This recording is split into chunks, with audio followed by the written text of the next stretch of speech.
Why are you sitting alone? Just having my coffee. I know the owner, he doesn't trust people like you. Let me see. All right, the little show's over. Lift up those sunglasses. I know you can see me. Come on, hand over the cane. Let's see if you really need this thing or if it's just another scam to get some cash. Officer, I strongly suggest, with all due respect, that you reconsider your approach. You are making a serious mistake. This is the audio-visual record captured by Officer Frank Miller's body-worn camera and the surveillance system of Grand Central Terminal of the incident that occurred on March 14th at 9:17 a.m. The footage documents the stop of Dr. Samuel Pierce, a blind citizen awaiting transportation, by Officer Miller, a 12-year veteran of the force with a history of 8 substantiated complaints for excessive force and 2 departmental reprimands for unprofessional conduct. The interaction, which lasted exactly 4 minutes and 28 seconds, resulted in the officer's summary termination, a criminal conviction for official misconduct, and a direct and indirect financial loss estimated at $850,000 for the former agent of the state. This is the anatomy of a professional collapse, driven by unchecked prejudice. But before the first word of that career-ending exchange was spoken, there was only the cavernous, echoing symphony of a Tuesday morning in the city. At 9:15 a.m., Dr. Samuel Pierce stood as a point of stillness in a river of human motion. At 42, he was a man accustomed to navigating worlds of immense complexity, both physical and intellectual. As Deputy Commissioner for the New York City Department of Investigation, his days were spent dissecting intricate cases of municipal corruption, his mind a finely tuned instrument for identifying deceit. Here, however, his focus was on a different kind of navigation. He stood near the western wall of the main concourse, a prearranged meeting point for his car service, a creature of precise habit. The air was thick with the scent of steam-cleaned floors, diesel from the tracks below, and the sweet, cloying aroma of roasting nuts from a nearby vendor.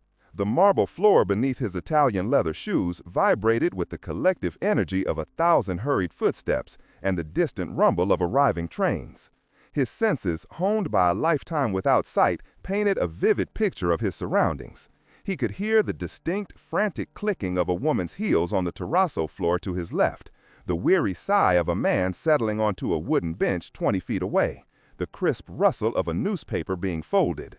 He was not lost or vulnerable. He was simply waiting, a master of his own contained universe. His suit, a bespoke charcoal gray wool, was immaculate. His dark glasses were not a fashion statement but a necessity, protecting light-sensitive eyes. The long white cane in his right hand was an extension of his being, its tip resting lightly on the floor, a silent antenna reading the texture of the world. To any objective observer, he was the picture of quiet dignity and patience, a man at ease in a chaotic environment. But he was not being watched by an objective observer. Officer Frank Miller's patrol route that morning was a familiar, mind-numbing circuit. 12 years on the force had curdled his initial sense of duty into a thick, pervasive cynicism. His world was a binary of cops and perps, of order and the chaos he believed he was uniquely qualified to suppress. His personnel file, stored digitally in a server downtown, told a more detailed story. It contained a recurring observation from his annual psychological evaluations, a marked tendency toward confirmation bias, and a pattern of prejudgment in street encounters, particularly with minorities. 8 formal complaints had been sustained against him, ranging from verbal abuse to improper use of force, each one ending with a slap on the wrist and mandatory retraining sessions he treated with contempt. As he scanned the crowd, his gaze snagged on Dr. Pierce. His mind, a well-worn machine of prejudice, began its calculations. The expensive suit, the confident posture, the dark glasses worn indoors, these details did not register as signs of a successful professional. To Miller, they were red flags, the costume of a con artist.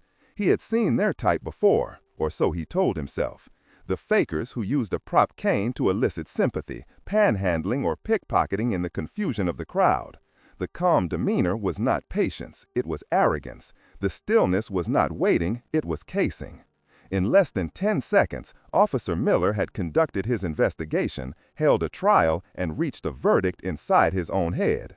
He saw not a citizen to be protected, but a fraud to be exposed. He adjusted his duty belt, the creak of the leather a small satisfying sound in his ears, and began to move, his path cutting a direct line through the oblivious crowd. He was an instrument of order, about to correct an imbalance he alone had perceived, a decision that would trigger a sequence of events leading to his complete and utter ruin. The approach was a violation of every de-escalation protocol Miller had ever been taught and subsequently ignored. The body camera footage, later analyzed frame by frame, shows him closing the 60 feet between himself and Dr. Pierce, not with the cautious gait of an officer assessing a situation, but with the predatory stride of a man who had already passed judgment. He did not circle or approach from the side. He walked directly at him, a human battering ram cleaving through the river of commuters. The audio feed crackles to life, dominated by the sound of Miller's own breathing and the rhythmic thud of his boots on the polished stone floor. His first words were not an inquiry, but a verdict, delivered in a low, accusatory growl meant to intimidate. "All right, the little show's over. Lift up those sunglasses. I know you can see me." Dr. Pierce, who had been tracking the officer's approach by the sound of his footsteps, did not flinch. He remained perfectly still, his head tilted slightly, a posture of attentive listening. His response was measured, the tone devoid of fear or anger, a stark contrast to the aggression confronting him. "Officer, I strongly suggest, with all due respect, that you reconsider your approach. You are making a serious mistake." The formal, precise language seemed to enrage Miller further. To him, it was not the speech of a citizen attempting to clarify a misunderstanding. It was the insolent talk of a criminal challenging his authority. The veins in Miller's neck stood out as he leaned in, his voice rising to a volume that caused several nearby travelers to stop and stare. "I'll be the judge of who's making a mistake. I said, let me see the cane, now." His demand was illogical, a non sequitur born of pure, unadulterated prejudice. Dr. Pierce's calmness was the ultimate irritant, a denial of the power Miller believed his uniform automatically conferred. "Sir, this is a mobility tool, not a prop," Dr. Pierce stated, his voice remaining level, a beacon of reason in a storm of irrationality. "I am legally blind. I am waiting for a prearranged car service. There is no cause for this interaction." But Miller was no longer listening. He was operating entirely within the narrative he had constructed in his mind, a narrative in which this man was a liar and he was the hero exposing the lie. He saw the expensive suit and heard the articulate speech not as indicators of a professional, but as the sophisticated camouflage of a con artist. The confrontation had now drawn a small, silent audience. Cell phones began to emerge from pockets, their small lenses silently joining the official record being captured by Miller's body cam and the terminal's overarching CCTV system. The officer was aware of the eyes on him, but it only fueled his resolve. He saw this not as a moment of potential overreach, but as a public performance of his authority, a demonstration of his ability to see through the deceptions that fooled ordinary people. His frustration reached its boiling point. The man's refusal to be cowed, to show fear, was the final piece of evidence he needed. He made his move. At precisely 9:17 and 46 seconds into the encounter, Officer Miller's right hand shot forward and closed around the white cane. He yanked it from Dr. Pierce's grasp with a single violent twist. The act was shockingly aggressive, a physical assault disguised as law enforcement. The cane, a lightweight composite of graphite and polymer, felt flimsy and insignificant in Miller's thick fist. He held it up like a trophy. "There," he said, his voice thick with smug triumph. "Now what? Let's see you walk now." He expected a reaction. He expected the man to stumble, to drop the facade, to perhaps even try and run, revealing his lie. But Dr. Pierce did nothing of the sort. Deprived of the tool that connected him to the physical world, he became an island of absolute stillness. He did not fall, he did not cry out, he did not even speak. For a full 3 seconds, he simply stood there, processing the sudden and total loss of spatial information. To Miller, this stillness was the final damning proof of guilt. A truly blind man would be terrified, helpless. This man's composure was pure arrogance. He had him. The smirk on Miller's face was one of pure, unadulterated victory. He took a step back, ready to proceed with the arrest for what he would later vaguely describe in his report as loitering with fraudulent intent. He had won. He had exposed the fraud. He had asserted his dominance. But Dr. Pierce did not cower or beg. Instead, he made a slow, deliberate movement, his left hand reaching into the inner pocket of his suit jacket, an action that Officer Miller would later identify in his disciplinary hearing as the precise moment his career, his finances, and his future ceased to exist. What would you have done in Dr. Pierce's position? Let us know in the comments below, and subscribe for the moment everything changes. The movement was slow, economical, and radiated an authority that Miller's own bluster could never achieve. The object that emerged from the suit jacket was not a wallet, but a black leather credential case, heavy and official, embossed with the gold-leafed seal of the city of New York. Dr. Pierce did not rush. He let the moment hang in the air, the silent judgment of the crowd pressing in on them. He flipped it open with a practiced flick of his thumb, revealing a photo ID and a gold shield. "Officer Miller, is it?" he asked, his voice a calm, cutting instrument of fact. "I am Dr. Samuel Pierce, and this is my official identification as Deputy Commissioner for the New York City Department of Investigation. You have just physically assaulted a city official and stolen his personal property. Your body camera is recording, the terminal's CCTV system is recording. I suggest you return my cane immediately." For a split second, a flicker of doubt, a tiny crack in the armor of his certainty appeared in Miller's eyes. But it was gone as quickly as it came. His prejudice was a fortress, too thick and too old to be breached by a single inconvenient fact.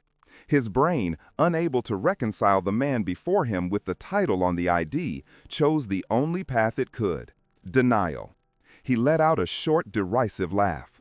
"A fake," he spat, the word echoing his own internal fraud. "You think you're the first one to try that? Now you're adding impersonating a public servant to the list. That's a felony, pal." He was doubling down, tripling down, betting his entire career on the single racist assumption he had made minutes earlier. The high-definition surveillance camera mounted above the information booth zoomed in, its lens dispassionately documenting Miller's sneer, the contemptuous way he gestured with the stolen cane. He was no longer an officer of the law.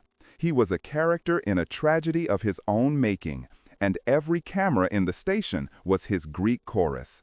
He decided to end it. He reached for the radio on his shoulder, his thumb pressing the transmit button with a decisive click. "This is Officer Miller, badge 714, he said into the speaker, his voice full of a self-importance that was about to be obliterated. "I need a transport vehicle and a supervisor at the main concourse, Grand Central. I have a male, possible 1090, impersonating a city official. He is non-compliant." The transmission was a digital tombstone, an unerasable record of his final fatal error. The dispatcher's voice crackled back, tinny and impersonal. "Copy that, 714. Supervisor is en route." The call was completed. The system was now in motion, and it was coming for him. Deprived of his primary tool for spatial orientation, Dr. Pierce did not panic. He did not stumble or cry out, defying Officer Miller's smug expectations. Instead, a profound calm settled over him. He remained motionless, his mind processing the assault not as a victim, but as an investigator analyzing a critical event. Miller held the white cane across his chest like a captured battle standard, already composing the arrest report in his head. Then, with a movement that was a study in economic motion, Dr. Pierce's left hand moved towards the inner pocket of his suit jacket. Miller watched contemptuously, expecting a flimsy driver's license that would only add to the charges. What emerged, however, was a black, fine-grained leather credential case, heavy and substantial, embossed with the gold-leafed seal of the city of New York. Dr. Pierce held it in his palm for a moment, letting its significance hang in the charged air. With a practiced flick of his thumb, he flipped it open. Inside, a polished gold shield gleamed under the station's high ceilings, positioned next to a photo ID. The face in the photo was stoic, professional, and undeniably the man standing before him. The camera of Miller's own body-worn device captured the moment with clinical clarity. The name and title were printed in stark official font. Dr. Pierce's voice when he spoke was perfectly level, an instrument of pure fact. "Officer Miller, is it? I am Dr. Samuel Pierce, and this is my official identification as Deputy Commissioner for the New York City Department of Investigation. You have just committed misdemeanor assault against a city official. You have also committed larceny by stealing my personal property, which is a necessary medical device. Your body camera is recording. The terminal's comprehensive CCTV system is recording. I suggest you return my cane to me immediately." The transformation on Officer Miller's face, documented by a high-definition surveillance camera, was a spectacle of self-destruction. The smug triumph evaporated, replaced by confusion, then wide-eyed disbelief, as his brain struggled to reconcile the image of the scammer with the gold shield and the powerful title. His entire worldview, built on a foundation of crude stereotypes, was crumbling. But his prejudice was too deeply ingrained. His mind chose the only path it had left: denial. A short, strangled laugh escaped his lips. "A fake," he spat, a desperate attempt to rebuild his shattered reality. "You think you're the first one to try that trick? Now you're adding impersonating a public servant to the list. That's a felony, pal." He made the final irrevocable move. Reaching for his shoulder-mounted radio, his thumb pressed the transmit button with a click that sealed his fate. "This is Officer Miller, badge 714, he announced, his voice straining to project an authority that had already vanished. "I need a supervisor and a transport vehicle at the main concourse. I have a male suspect impersonating a city official. He is non-compliant." The dispatch's reply was the sound of an approaching storm, a reckoning he could not yet comprehend. That moment of silence is worth 1,000 words. Share this video if you agree that justice should be blind, but authorities cannot be blind to prejudice. The radio call, an artifact of pure, unadulterated hubris, hung in the air for exactly 2 minutes and 14 seconds before its consequences arrived. They did not come with sirens or flashing lights, a professional courtesy that only underscored the gravity of the situation. 2 gleaming white and blue patrol cruisers from the Midtown South Precinct slid silently to the curb, their arrival noted by the parting of the crowd like a tide receding from the shore. The footage from the body-worn camera of Sergeant David Chen, one of the first officers to exit his vehicle, captures the scene with stark clarity. A tall, distinguished captain, a man with silver at his temples and the weight of command in his posture, emerged from the lead car. His eyes, honed by 3 decades on the force, swept the concourse, bypassing the uniformed Officer Miller entirely and locking onto the still figure of Dr. Samuel Pierce. There was no hesitation, no moment of assessment. There was only instant recognition. The captain's pace quickened, his 2 sergeants flanking him in a practiced formation of respect and security. He stopped 3 feet from Dr. Pierce, his posture a masterclass in official deference. "Commissioner Pierce," he said, his voice a low baritone that cut through the station's ambient noise. "Are you all right, sir? We received a call from your office." The use of the title Commissioner was a thunderclap in the bubble of silence that had formed around the confrontation. It was the external validation, the irrefutable proof that shattered the last vestiges of Frank Miller's deluded reality. Dr. Pierce, who had tracked the captain's approach by the sound of his authoritative footsteps, inclined his head. "Captain Hayes, I am unharmed, thank you.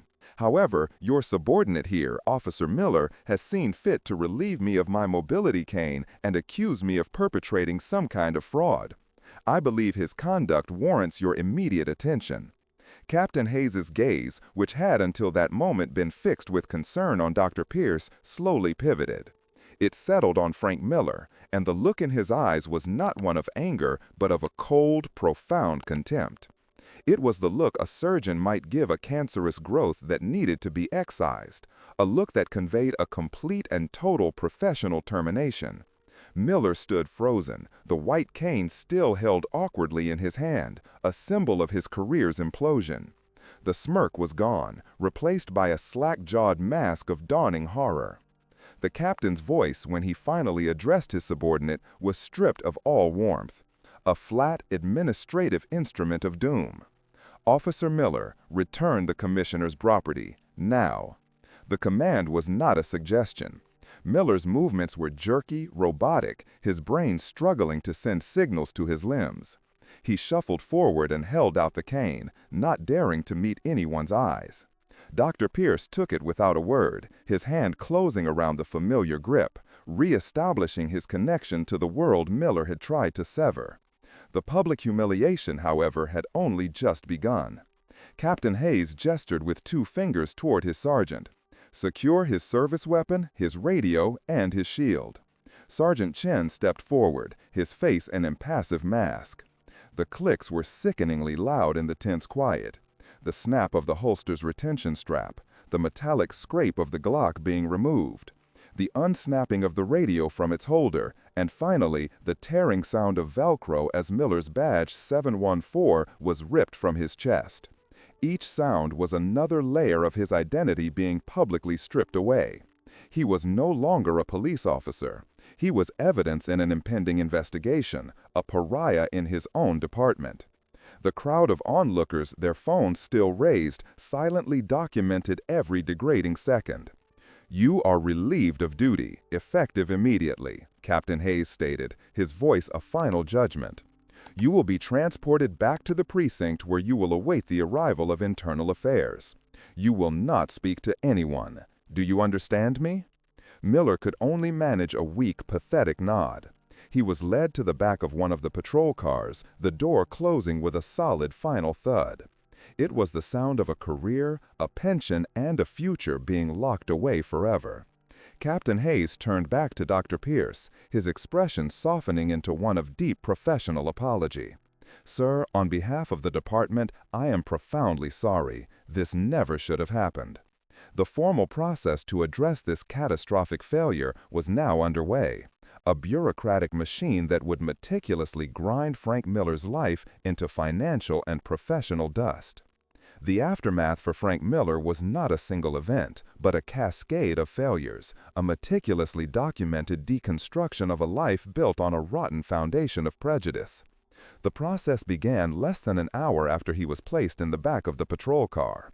A space he had always occupied with a sense of dominion, now a cage of his own making. The Internal Affairs Bureau investigation was a procedural formality. The evidence was absolute, a digital record of career suicide. In the sterile, windowless interview room at One Police Plaza, Miller sat not as an officer, but as a subject. The 2 detectives across the table did not offer coffee or collegial sympathy. They simply played the video. First, the footage from his own body camera, his own voice thick with unearned arrogance, echoing in the small room. Then they played the master shot from the Grand Central Surveillance System, a high-angle, dispassionate view that captured not just his actions, but the reactions of the crowd, the silent jury of his peers who had already convicted him. He attempted to justify his actions, citing his years of experience, his supposed sixth sense for spotting criminals, a rambling monologue about the prevalence of scams in the city. Each excuse dissolved under the cold, unblinking lens of the camera. The video showed no scam. It showed a citizen waiting patiently. It showed no threat. It showed an officer initiating an aggressive, unprovoked confrontation. His termination was a foregone conclusion, finalized in a record 90 days. The official document cited multiple violations of the patrol guide. Section 203-11, Abuse of Authority, Section 203-08, Discourtesy, and Section 203-01, Conduct Unbecoming of an Officer. His dismissal was with prejudice, a permanent black mark ensuring he would never again wear a badge or carry a firearm in any reputable jurisdiction in the country. The Shield, number 714, was retired, and his name was stricken from the rolls of active duty, becoming a cautionary tale whispered in precinct roll calls. The administrative penalty, however, was merely the overture. The district attorney's office, under immense public pressure and facing the incontrovertible video evidence, pursued criminal charges. Frank Miller, the self-proclaimed enforcer of laws, now stood before a judge charged with official misconduct and misdemeanor assault. The trial was short. His public defender could offer no viable defense against the video. When the prosecutor played the footage in the courtroom, a juror was seen physically flinching at the moment Miller violently snatched the cane. He was found guilty on all counts, sentenced to 2 years of probation, a mandatory anger management and implicit bias counseling program he was required to pay for himself, and 500 hours of community service, which he served cleaning refuse from the very city transit hubs he once patrolled. But the most devastating blow, the one that ensured his ruin was total and quantifiable, came from the civil courts. Dr. Samuel Pierce, not for personal gain but as a matter of public principle, filed a lawsuit against the city for the violation of his civil rights under Title 42 of the U.S. Code. The city, recognizing the indefensible nature of its employees' actions, settled quickly for the sum of $250,000. However, the settlement included an indemnity clause, a legal mechanism by which the city could, and did, sue Frank Miller personally to recoup the entire $250,000 payout. This judgment, combined with his $75,000 in legal fees, created a mountain of debt from which he would never escape.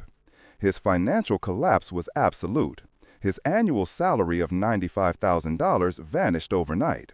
More catastrophically, his termination nullified his pension. 12 years of contributions and accrued benefits, an estimated future value of over $500,000, were forfeited. The total direct financial cost of those 4 minutes and 28 seconds of prejudice was approximately $850,000, a figure that did not include the future wages garnished to pay his debt to the city. He lost his house in a foreclosure. His wife left him. His name became synonymous with disgrace. Meanwhile, Dr. Samuel Pierce's life continued its upward trajectory.